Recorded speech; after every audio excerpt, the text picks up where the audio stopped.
Can you guys believe we're actually halfway done with the series?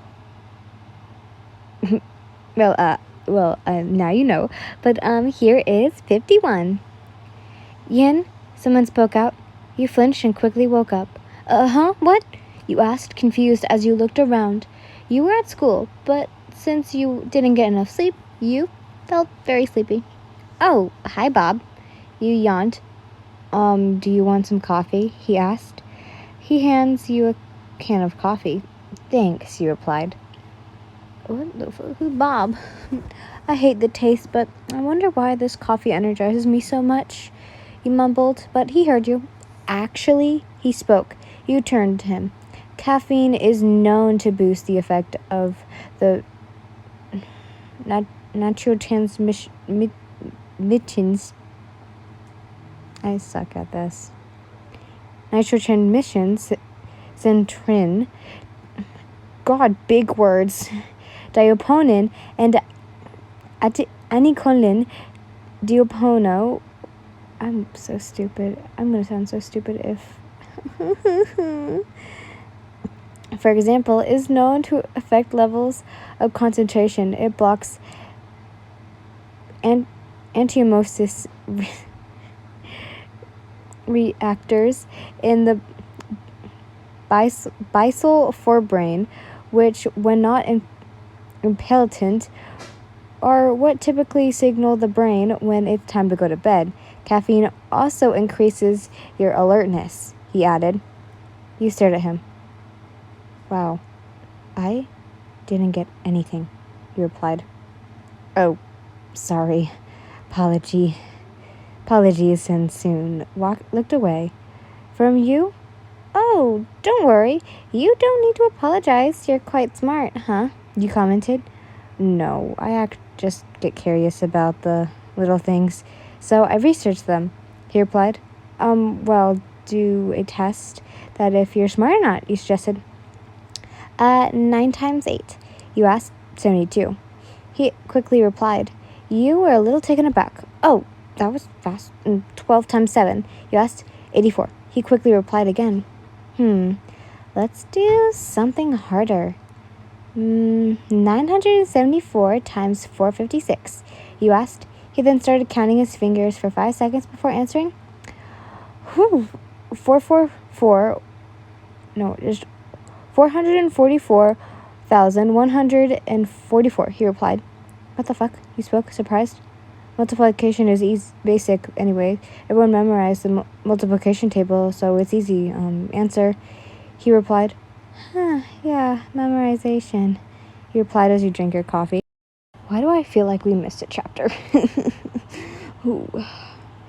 I already forgotten the multiplication, Bob, but smiled and wave Yin. Just look how cute. So they don't notice that I don't know basic math, you thought, as you slowly sipped your coffee. The bell soon rang. What's your next class, Bob? You asked. Science. He simply replied. Well, what a coincidence. Let's go to the lab together, you suggested. He nodded and soon followed you. As the two of you walked to the halls, you overheard someone of a girl crying. Felicia found skull, mother, suicide. Those were the only words you managed to hear out. You froze. You didn't know if your mind was playing tricks on you. But what the hell happened? That woman, that poor crying woman who cared a lot for her daughter, committed suicide? Your heart dropped. You were shocked and speechless. Yin, a voice spoke out. You snapped out of your thoughts and turned to Bob. Oh, sorry. I kind of zoned out. You scratched the back of your neck. Oh, it's fine. Should we go to our class? He suggested. Yeah. You replied. Soon the two of you headed to class. I still don't know who the fuck Bob is. I don't know how we met him, but yep, he's here. You let out a sigh as you walked around the halls of the school. Your mind was occupied on who the killer was. This killer wasn't on the original game. It scared you that you didn't know who it was. Everything was changing you. You know it, the flow in timeline. Everything was changing. But what about the love interest? Who do they love? You are Miyoku. What if? You snapped out of that thought and focused on who the killer was. What if the killer kills you? The love interest? Your friends? You soon bumped into someone. Sorry. You let out a yelp, while the other person hissed in pain. You only looked to see Kokoshibo. You bumped into his back. You panicked. Oh God, your bruises haven't healed yet, right? He asked. He nods. Don't worry, it doesn't hurt. He assured you. You let out a sigh of relief. You then noticed the amount of books he was carrying. You soon took half of it. He raises an eyebrow. There's no need, Yin. You cut him off. No, don't worry, you reassured him. I'm young and strong, independent woman, you proudly told him. He let out a sigh and a small chuckle. He himself was soon surprised. He chuckled. Does this mean that he liked you? Company? Shindo, Mr. Kokoshibo, you spoke out. He snaps out of his thoughts. He spoke out, confused. I said, were you taking these books, sir? You asked him. To the office. You nodded, and soon the two of you started heading to his office. Sir Kokoshibo, you spoke out. He turns to you. I don't think I properly thanked you for protecting me, you added. You turned to him. The two of you faced each other. Thank you, Sir Kokoshibo. I can buy you chips and soda. Which one's your favorite? You asked. There's no need to. You also helped me with my injuries, and you also carried me to the cave, which I am surprised at that. How did you manage to carry me? He asks. Well, Sir Kokoshibo, I have been secretly working out behind your back. Do you even see and notice these big guns? You joked as you tried to flex your arm. Oh, really? Give me 20 push-ups in my PE class then, he suggested. Your eyes widened. Well, got a blast. You spoke out as you sprinted to his office, avoiding doing 20 push-ups. While you ran away from him, you didn't notice that he had a small smile forming on his lips. Time skip. You stared at the teddy bear Senjiro gave you. You gave it a small squeeze. It was a little heavy, but it was soft. I wonder why Senjiro finally took an interest in doll making, you mumbled. Flashback. Yin, someone spoke out. You turned around to see Senjiro holding a weird-looking teddy bear. You raised an eyebrow. Oh, hey, Senjiro. You greeted him with a smile. Where are you going somewhere? He asked. You shook your head. I wasn't really planning on going anywhere, you simply replied. What's with the teddy bear in your hands? You asked as you pointed at the object. The teddy bear had different colors and designs that was all held together by sloppy stitching. Oh, this is for you, Yin. I wanted to give you my first creation, he says as he gives you a smile, a hint of pink forming on his cheeks. Your eyes widen. Huh? Aren't you interested in technical stuff, cameras and stuff? What's got you interested in making dolls? You asked. He scratches the back of his head.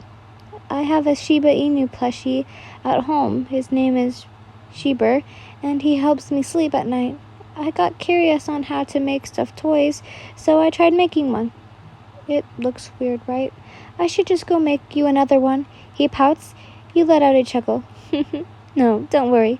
It looks unique and adorable, he replied. His face soon lit up. Really? He spoke out. You nodded. What are you going to name him then? He asks. Terminator? He gives you a confused face. Terminator? He asks. You nodded. Yeah, Terminator. I don't know why, but the use of different clothes stitches together reminds me of a Terminator. The I'll be back dude, you replied. Well, I guess that works, he commented. Thanks, Senjiro. I'll take good care of him. You gave him a smile as you pat his head. He lets out a little giggle as you pat his head, which you found absolutely adorable. Flashback end. You let out a small smile as you hugged the teddy bear. I should call my other aunt when I get home. But ugh, he would be so annoying. He literally hates the player's guts. Wait, but it's an ant. Okay, never mind. You mumbled as you walked home, or on your way home, you noticed a familiar figure in the distance. Is that Tanjiro? You mumbled. You noticed he had a camera, so you slowly walked up to him. Tanjiro's POV. I stared at the pictures I took of Yin. I was focused on looking at them. Oh, the pictures without giving a care about my surroundings. All of it were perfect. Her body wasn't on society's perfect standards, but it's perfect for me. I love the scars on her lower back. I love her curves. I love her stretch marks. I love her bare face. I love her beautiful skin color. She's so lovable. I scrolled through the pictures on my camera. All of it were taken without her consent, her permission, but she wouldn't mind, right? I'm sure she wouldn't. She'll be mine soon anyways. I can't wait, but I need to be patient. All of a sudden, someone spoke out. Tanjiro? Someone yelled out. I flinched and quickly hid my camera. I turned around to see Yin letting out a small giggle. But the looks of it, it seems like she didn't see what was on my camera. Oh, hey Yin, are you walking home? I asked with a smile. She nods. I then noticed the teddy bear she was holding. Where did you buy that from? I asked. Oh, someone gave it to me as a gift, she replied. Gift? Is that Buddy guy? Who the hell is he? I gave her a fake smile to hide my anger. That's great, Yin. Isn't it late? Should I walk you home? I suggested. Well, we had a meeting, so I had to come home a little late, she replied. And don't worry. She was cut off by Nezuko, who called out my name. Oni-san, I found you. Mom is... Her voice trails off as she notices Yin. Oh, Yin-senpai, she giggles as she walked up to her. Yin let out a sigh. Hello, Nezuko, she replied. Is Oni-san about to take you home? She asked. No, don't worry. I'm a young, independent woman. You spoke out confidently. Well, I insist. I should take you home. I spoke up. Huh? There's no need to, Tanjiro. Besides, you should go to your mom. She needs you more than me, she reassured me. Are you sure, senpai? Nezuko asks. She nods. Well, then don't hesitate to call me if anything happens. All right, Yin. She nods in response. Stay safe, all right? I added. I will. Well, I need to go home now, so goodbye. Be careful on your way home, she spoke out and soon left. Time skip. Second person's POV. Hello? Oh, Auntie, you spoke out. You were in a call with her. You were also in your living room. You sat on your sofa with the teddy bear on your lap. Good afternoon, Yin, your aunt chuckles over the phone. This aunt wasn't the one that was providing for you. It was the other sister of your mother and aunt.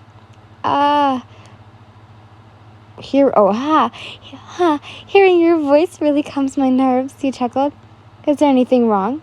You can tell me anything, but she told you. Oh, don't worry. I've been just stressed, he replied. I've got a lot of things in my mind that I wish to tell you, but you thought, I can't tell this to Blake yet. You let her say, I'll be visiting you this weekend, Yin, so we can meet up. You can tell me anything. I have some tea that can lessen your stress, she suggested. Oh, really? How about him, Auntie? What does he say about it? You asked. Oh, don't mind him, she laughs. Seeing a person in her background yells her something. Oh, well, Yin, I'm afraid I'll have to hang up. She sighs. That's all right. I can call you tomorrow, you suggested. Good night, you added. Good night, Yin, she replied before hanging up.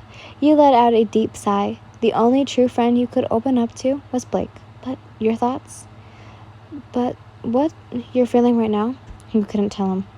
A small tear rolls down your cheek. Oni-san, if you were here, I wonder what kind of heroic speech you would tell me. You sniffed. You soon let out a small chuckle. You were starting to really miss your family. I always lived alone, even in the real world. But why do I feel lonely? He mumbled. You soon got up. Nope. I will not give in to my sad feelings. You spoke out. I shall sleep and hope my problems will disappear, you added proudly. You stretched your arms and laid Terminator, the teddy bear, on your sofa. Well, then, Terminator, you'll guard the house, so you can stay here for a while. You told the teddy bear and patted his head. You soon turned off all the lights in your living room and headed to your room. Too bad you didn't notice the hint of glowing red on the teddy bear's eyes. Meanwhile, Lady Tamio, I don't understand why you're visiting that creature, Yushiro spoke out. Tamio let out a small chuckle. That creature is my niece. Besides, she seems to be having a hard time. It wouldn't hurt to visit her, Tamio replied. She then looked outside her window. I wonder if she would be able to get out. Is she stressed that she won't be able to get out? She mumbled. Since 52 is so short, I'm going to be reading it here, but this is a little Hanako bathroom ghost thing, and I cannot say it, so sorry for my really bad interpretation of it. Ua igo lo emele espod, I think. A voice whispered. Your eyes shut open as you sat up, as you tried to catch your breath. You let out a pant and a wheeze. You clenched on your chest as your heart was beating out of your chest. Not in a good way. You slowly breathed in and out to calm your heart. Fuck, you cursed. You soon noticed that you were covered in sweat. You looked at the clock. It was almost time for school. I should take a long, relaxing shower, you mumbled as you slowly got up. You grabbed your clothes and your towel as you planned to change your clothes there from now on. You left your room and soon headed to your bathroom. After some time, you soon finished taking a bath. You got out of the bathroom with your clothes on and the towel wrapped around your hair. Soon your doorbell rang. You flinched in surprise. You paused before walking up to the door. As you walked up to the door, you removed your towel and placed them on top of the teddy bear. The teddy bear's eyes were covered by the towel. Wait, who is it? You spoke out as you walked up to the door. It's me, Sanemi. Open the door. I cooked too much fried rice, he replied. You let out a small chuckle and opened the door. They revealed Sanemi with a bowl of fried rice. Have you had breakfast yet? He asks. You shook your head. Can I come in? He asks. Oh, go ahead. Place your offering on my table, he replied. He snorts at the offering part. He soon got inside your apartment. He looks around, and a certain teddy bear covered by a towel catches his eye. He quickly knew it was given to you. But who gave it to her? He thought. Sanemi slowly placed the fried rice on your table. Before you could tell Sanemi anything, your phone rang. Oh, wait here. I'll just go answer my phone from my bedroom, you spoke out as you sprinted towards your room. Sanemi nods in response and soon sat next to the teddy bear. Sanemi told him there was nothing inside the teddy bear. He didn't even try to remove the towel from its face. He picked up the teddy bear and looked at its back. It had a zipper. He took one more glance at your bedroom door to see if you were coming back before opening it. He pulled down the zipper, revealing nothing but stuffing. He got his hands inside the teddy bear and searched for something solid. His eyes widened when he grabbed something solid. He slowly pulled it out of the teddy bear. As he was about to get it out, he looked around for anything that could cover its lungs. Sanemi couldn't look for anything but usefully around. He searched for his pocket to see had he brought any handkerchief. Lucky for him, he did. As he pulled it out, he covered it with his handkerchief just in case his intentions of being a camera was correct. He completely covered it with his handkerchief. He shoved the device in his pocket before placing his hands inside the teddy bear to look for any other devices, but there was none. Oh, sure, we can meet up there, Auntie, you spoke out as you walked out of your room. Sanemi flinches and quickly pulls up the zipper of the teddy bear and places it back where it was. All right, goodbye, you added and soon hung up. You looked to see Sanemi. Oh, you have some plans today? He asks. You nodded. Yeah, why? You asked. I was thinking of being with you for today, he thought. Nothing, anyway. Did someone give you this teddy bear?" he asks, as he points at Terminator the teddy bear. "Oh, him? A friend gave him to me. They made it themselves," he replied as he took the teddy bear and hugged it. "They?" he thought. "Oh, then I'll just take my leave. Remember to eat breakfast, all right?" he reminded you. You let out a small chuckle. "Okay, Daddy," he replied. He rolls his eyes and soon left. You guys are lucky too, because chapter 53 is also short, so tee-hee. Flashback. Yin, someone knocked on your door. You only curled up in your bed sheets. "That's probably Izuku," you thought. "You haven't eaten in days. I'm worried for you," he added. There was silence before he spoke up. "I don't believe what they say, Yin. I'm here for you, all right?" he spoke out. Soon you heard his footsteps leave. Tears rolled down your cheeks as you hugged your pillow tighter. "That was, well, all I have. My passion. Why do they have to take it away from me?" you sniffed. "Why do people believe that when there's no proof?" you added, as tears ran down your cheeks. "People were waiting for you to mess up, to eat you up until you had no confidence left." Flashback end. Your eyes fluttered open. You let out a groan. "Well, I feel like shit," you spoke out. Of all the memories to remember, it had to be that one. You let out a small sigh as you slowly got up from your bed. Your phone soon rang. You frowned your eyebrows as you grabbed your phone to take a look at who was calling you. It was Inosuke. You raised an eyebrow. He never calls you early in the morning because the boar is too lazy to get up early in the morning, which is why he always is late to school. You soon pick up the call. "Hello?" you spoke, still half asleep. "Yin, where are you right now?" he replied. You hissed in pain over how loud he was. "Quiet down, I just woke up," you let out a yawn. "Oh, sorry," he replied. "By the way, I'm picking you up," he added. "What?" you replied in disbelief. "I'm picking you up. Get ready," he repeated. "What? You always go to school late. What's with this all of a sudden?" You were cut off as he hangs up. You let out a groan. "Well, what the fuck is he up to now?" you mumbled, as you couldn't understand why Inosuke planned to go with you to school all of a sudden. You went quiet for a moment before heading to your bathroom to shower. As soon as you finished your shower, you soon wore your uniform. "Ugh, I still want to sleep," you mumbled. Your doorbell rang. "Yin, I'm gonna break down your door," Inosuke shouted. "Don't do it, you bore. I'm coming, just wait," you yelled as you walked up to the door. You opened the door. He was about to say something, but you shoved your bag into his face. What the fuck? He was cut off as he took your backpack. "My backpack is now your responsibility," you spoke out. He let out a chuckle. "All right," he replied. The two of you soon started heading to school. Okay, what the fuck? Okay, sorry, I was reading something. Okay, where were we? You soon started heading to school.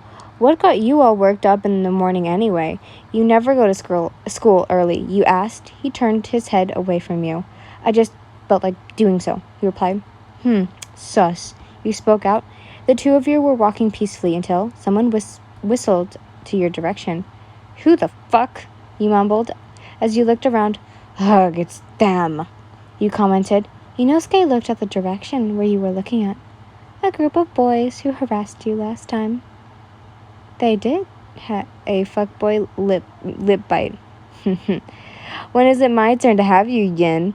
one of them chipped. You rolled your eyes. Before you could even do anything, you felt an arm wrap around your waist. "Who is Inosuke?"